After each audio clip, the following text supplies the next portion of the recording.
ನಮಸ್ಕಾರ.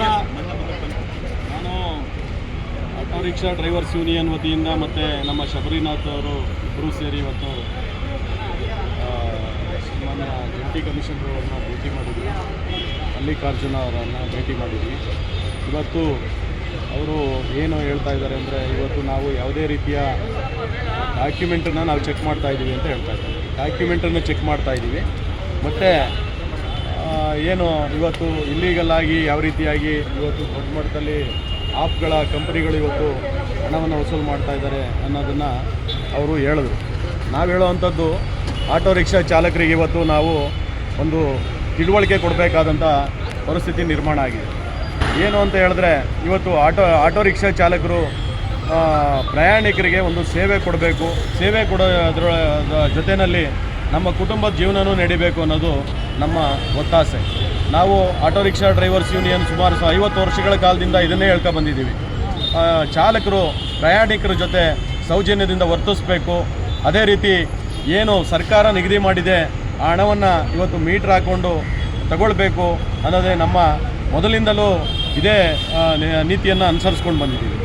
ಈಗ ಈ ಆಪ್ ಆಧಾರಿತ ಕಂಪ್ನಿಗಳು ಬಂದ ಮೇಲೆ ಇವತ್ತು ಪ್ರಯಾಣಿಕರಿಗೂ ಸುಲಿಗೆ ಮಾಡ್ತಾ ಇದ್ದಾರೆ. ಆಟೋ ರಿಕ್ಷಾ ಚಾಲಕರಿಗೂ ಕಮಿಷನ್ ಕೊಡೋ ವಿಚಾರದಲ್ಲಿ ಅವ್ರ ಹತ್ರನೂ ಸುಲಿಗೆ ಮಾಡ್ತಾ ಇದ್ದಾರೆ. ಇದು ಇಬ್ಬರು ಜಗಳ ಮೂರನೇ ಲಾಭ ಅನ್ನಂಗೆ ಇವತ್ತು ಆ ಕಂಪ್ನಿಗಳು ಇವತ್ತು ಲೂಟಿ ಹೊಡಿತಾ ಇವೆ. ಹಾಗಾಗಿ ನಾವು ಹೇಳೋವಂಥದ್ದು, ಇವತ್ತು ಆಟೋ ರಿಕ್ಷಾ ಚಾಲಕರು ಇವತ್ತು ಶಿಸ್ತಾಗಿ ಯೂನಿಫಾರ್ಮ್ ಹಾಕಬೇಕು, ತಮ್ಮ ದಾಖಲಾತಿಗಳನ್ನು ರನ್ನಿಂಗ್ ಮಾಡ್ಕೋಬೇಕು, ಚಾಲ್ತಿಯಲ್ಲಿ ಇಕ್ಕಬೇಕು ಅನ್ನೋದಾದರೆ ಪರ್ಮಿಟ್ ರನ್ನಿಂಗ್ ಇರಬೇಕು, ಮತ್ತು ಇನ್ಶೂರೆನ್ಸ್ ರನ್ನಿಂಗ್ ಇರಬೇಕು. ಅದೇ ರೀತಿ FC ಇರಬೇಕು, ಮೀಟರ್ ಚಲನ್ನು ಸಹ ಇರಬೇಕು, ಮೀಟರ್ ಸರ್ಟಿಫಿಕೇಟ್ ಸಹ ಇರಬೇಕು. ಅದೇ ರೀತಿ ಎಮಿಷನ್ ಎಲ್ಲ ಇರಬೇಕು. ಚಾಲನಾ ಪತ್ರನೂ ಸಹ ಇವತ್ತು ಚಾಲ್ತಿಯಲ್ಲಿರಬೇಕು. ಇವೆಲ್ಲ ದಾಖಲಾತಿಗಳು ಯೂನಿಫಾರ್ಮ್ ಎಲ್ಲ ಸರಿ ಇದ್ದಾಗ ಯಾರೇ ಚೆಕ್ ಮಾಡಿದ್ರು, ಯಾವ ಅಧಿಕಾರಿ ಚೆಕ್ ಮಾಡಿದ್ರು ಕೇಳಿದಾಗ ತೋರಿಸ್ಬೋಕೆ ಎಲ್ಲ ಸರಿ ಹೋಗುತ್ತೆ. ಹಾಗಾಗಿ ನಿಮ್ಮ ಮೇಲೆ ಯಾವುದೇ ರೀತಿಯ ಕೇಸ್ಗಳನ್ನು ಹಾಕಲ್ಲ.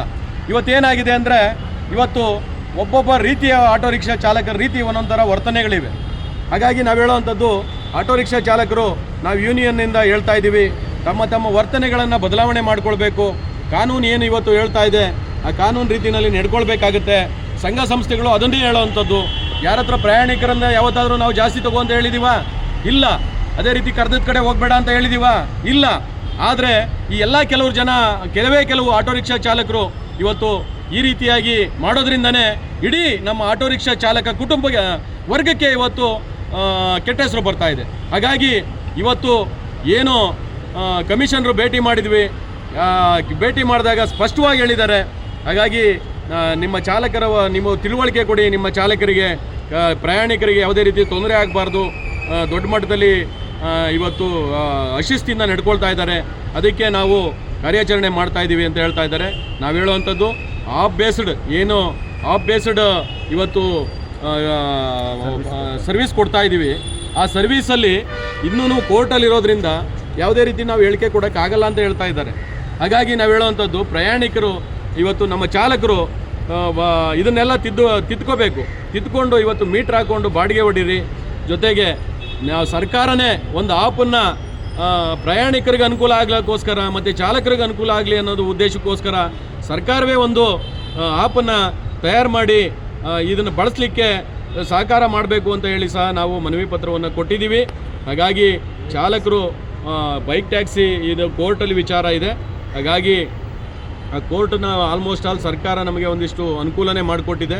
ಆದರೆ ನಮ್ಮ ವರ್ತನೆಯನ್ನು ಬದಲಾವಣೆ ಆಗಬೇಕು ಅಂದರೆ ನಾವು ಎಲ್ಲ ಸೇರಿ ಇವತ್ತು ಬದಲಾವಣೆ ಮಾಡೋಣ ಅಂತ ಹೇಳ್ತಾ ನನ್ನ ಮಾತುಗಳನ್ನು ಮುಕ್ತಾಯ ಮಾಡ್ತಾರೆ.